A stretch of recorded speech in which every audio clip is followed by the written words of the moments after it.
আপনি কি জানেন স্বামী বিবেকানন্দ একটি কাজ করতে ভীষণ ভয় পেতেন? হ্যাঁ, ঠিকই শুনেছেন।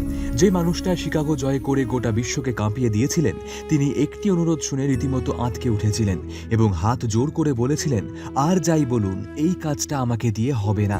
সালটা ছিল 1897। দক্ষিণেশ্বরের শ্রীরামকৃষ্ণের জন্মোৎসবে তাঁর দেখা হয় বিখ্যাত নাট্যকার গিরিশচন্দ্র ঘোষের সাথে।